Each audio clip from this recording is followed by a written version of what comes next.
प्यारे दोस्तों, बाबा गुरु नानक कौन थे और बाबा गुरु नानक कहाँ पैदा हुए? क्या बाबा गुरु नानक मुसलमान थे? और बाबा गुरु नानक का इंतकाल कैसे हुआ? और इंतकाल के बाद बाबा गुरु नानक की मैयत क्यों और कैसे गायब हो गई थी? क्या उन्होंने हज किया था? गुरु ग्रंथ किसे कहते हैं? और सिख करतारपुर से क्यों मोहब्बत करते हैं? इन तमाम तर सवालात के जवाब जानने के लिए आपसे गुजारिश है कि वीडियो को आखिर तक जरूर देखिएगा। प्यारे दोस्तों, 15वीं सदी में पंजाब में पैदा होने वाला यह मजहब, जिसे सिख अज़म कहते हैं, खुदा की वहदानियत का कायल है और बाबा गुरु नानक की तालीमात पर अमल करता है, जो कि किताब की सूरत में उनके पास मौजूद है, जिसे गुरु ग्रंथ साहिब कहा जाता है। प्यारे दोस्तों, इस मजहब को मानने वालों की कुल तादाद तकरीबन 30 मिलियन से ज्यादा है। ये दुनिया की आबादी का तकरीबन 0.21% बनता है। सिख मजहब के पैरोकार पाकिस्तान और भारत समेत दुनिया भर में पाए जाते हैं और सिख मजहब की बुनियाद बाबा गुरु नानक ने रखी थी।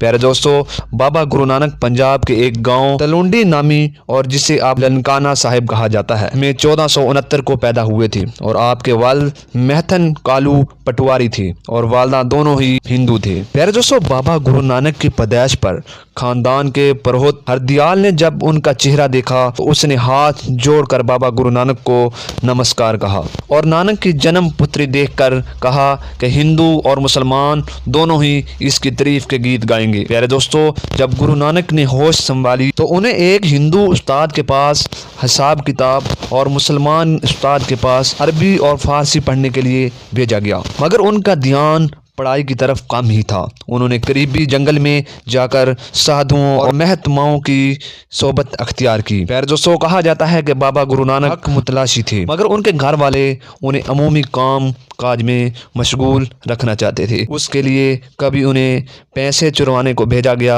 तो कभी कारोबार करने पर मजबूर किया गया और फिर आखिरकार ये कहा गया कि और कुछ नहीं तो खेती बाड़ी का काम ही कर लो। जिस पर फिर नानक ने कहा कि मैं तन के खेत में दिल के हल चलाने वाला बनाकर नेक काम करना चाहता हूँ और जब फसल उगेगी तो मेरा खानदान ही क्या तमाम दुनिया खुशहाल हो जाएगी। नाज़रीन इकरामी, आखिरकार जब नानक के घर वाले उस पर मुतमिन ना हुए तो उन्होंने बाबा गुरु नानक की शादी कर दी कि शायद इसी तरह वो दुनियादारी की तरफ माइल हो जाए। नाज़रीन इकरामी, कहा जाता है कि जब नानक का दिल किसी काम में ना लगा तो घर वालों ने उन्हें सुल्तानपुर के नवाब दौलत खान के गोदाम में रास्त का हिसाब किताब रखने पर नौकरी दिलवा दी। जब वो रास्त तोलते हुए 13 की गिनती तक पहुंचते तो 13 में 13 का नारा लगाते हुए दम बखुद हो जाया करते थे। नानक दिल खोलकर गोदाम का माल गरीबों में बांटने लगे। जब नायक साहिब से शिकायत की गई कि नायक आपका माल लुटाया जा रहा है तो उन्होंने गोदाम का हिसाब किताब दोबारा लगवाया, मगर तमाम की तमाम अजनास पूरी की पूरी निकली। प्यारे दोस्तों, कहा जाता है कि नानक एक दिन गरीबी नदी में नहाने ले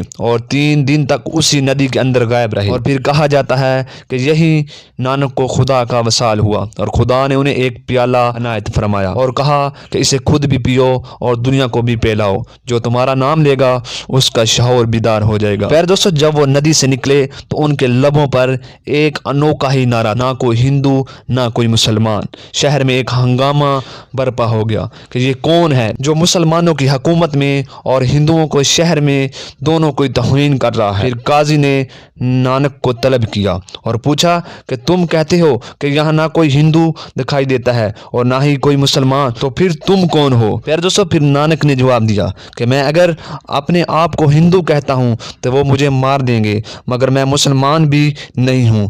मैं 5 अनासर का बना हुआ पुतला हूँ और मेरा नाम नानक है। फिर काजी ने कहा, हो सकता है कि हिंदू अपने मजहब को छोड़ चुके हों, मगर हम तो 5 नमाजें अदा करते हैं और वो भी खुदा के हजूर खड़े होकर। तो क्या तुम नहीं जानते कि इनमें क्या राज छुपा हुआ है और हम उसके बदले खुदा के राह में बख्शे जाएंगे? जिस पर नानक ने जवाब दिया कि मैं भी दिन में 5 वक्त की नमाज अदा करता हूँ, एक सच की, दूसरी हक हलाल की कमाई, तीसरी खुदा के फजलो करम की, चौथी नीयत की और ईमानदारी की और 5वीं खुदा की हकीकी याद की। इनसे अजीम तर कोई नमाज नहीं हो सकती। काजी ने कहा कि मेरे साथ नमाज पढ़कर दिखाओ, तुम्हें खुद ही फर्क मालूम हो जाएगा। नानक ने कहा, मुझे मंजूर है। जब काजी नमाज के लिए खड़े हुए तो नानक एक तरफ होकर मुस्कुराने लगे जब नमाज खत्म हुई तो काजी ने नवाब सुल्तानपुर से शिकायत कर दी कि जब हम नमाज अदा कर रहे थे तो नानक हम पर हंस रहा था। नानक ने जवाब दिया कि नवाब साहिब, जब काजी साहिब नमाज अदा कर रहे थे तो उनका ध्यान अपनी घोड़ी की तरफ था जिसके यहाँ एक नया बच्चा हुआ है। जब काजी साहिब को अंदेशा था कि घोड़ी का बच्चा कहीं कुएं में ना गिर जाए तो नमाज के लिए खड़े हो गए थे। फिर ये कहकर नानक जी वहां से चले गए और नानक ने मुलाजमत छोड़ दी और नानक ने कहा कि अब मैं मुलाजमत उसके यहाँ करूंगा जिसके आगे तमाम कायनात हाथ बांधे खड़ी है। फिर नानक एक जंगल की तरफ चल दिए और उनका नाम अब गुरु के नाम से मशहूर हो चुका था। जब वो हिंदुओं के मरकज हरिद्वार पहुंचे तो वहां गंगा में हिंदू नहा रहे थे और पानी मशरक की तरफ उछालते। जब गुरु नानक ने वजह दरियाफ्त की तो बताया गया कि ये पानी मरने वाले बुजुर्गों को दिया जा रहा है ताकि उनकी जिंदगी ठंडी रहे। ये सुनकर नानक जी ने पानी मगरब की तरफ उछालना शुरू कर दिया तो लोगों ने हंसना शुरू कर दिया कि क्या कभी किसी ने पानी मगरब की तरफ भी उछाला है? तो नानक जी ने जवाब दिया, मेरे खेत यहाँ से मगरब की तरफ हैं और पंजाब में हैं, मैं उनको यहाँ से पानी दे रहा हूँ। लोग कहने लगे कि क्या इतनी दूर से पानी आपकी खेतों को कैसे सरसब्ज करेगा? जिस पर नानक ने कहा, आपका दिया हुआ दूसरी दुनिया में पहुंच सकता है, क्या मेरा ये पानी इस दुनिया में मेरी फसलों को सरसब्ज नहीं कर सकता? दरअसल बाबा गुरु नानक ने उनके अकीदे की नफी की थी। यार दोस्तों, बाबा गुरु नानक ने मक्का, मदीना और बगदाद का सफर भी किया था और बाज़ रवायात के मुताबिक बाबा गुरु नानक ने हज्जे बैतुल्लाह भी किया था। नाज़रीन इकरामी, जब बाबा गुरु नानक ने तबलीग का सफर खत्म किया तो उन्होंने अपने आखिरी साल करतारपुर में गुजारे। यहाँ हजारों लोग उनका दीदार करने आते। उसके बाद उन्होंने अपने ख़ानदान और खादमों को जमा किया और अल्लाह की हम्द व सना बयान की। फिर तमाम मजमे ने भी ऐसा ही किया। इतने में बाबा गुरु नानक मुराकबे में चले गए और उसी हालत में उनका इंतकाल हुआ। नाज़रीन इकरामी, ये हकीकत है कि बाबा गुरु नानक हिंदू ख़ानदान में पैदा हुए थे मगर उनकी सारी ज़िंदगी हिंदुओं के रस्म और रिवाज के ख़िलाफ़ गुजरी। नाज़रीन इकरामी, बाबा गुरु नानक की मैयत गैब कैसे हुई थी उसके हवाले से मोरखीन ने लिखा है कि रात को कुछ मुसलमानों ने बाबा गुरु नानक की मैयत को उठाया और चुपके से नमाज जनाजा अदा करके किसी नामालूम मकाम पर आपको दफन कर दिया गया। जी तो दोस्तों, ये थी हमारी आज की वीडियो। उम्मीद करता हूँ कि ये वीडियो आपको ज़रूर पसंद आई होगी। पसंद आने की सूरत में वीडियो को लाइक करें, चैनल को सब्सक्राइब करते हुए बेल आइकन को प्रेस कर लें।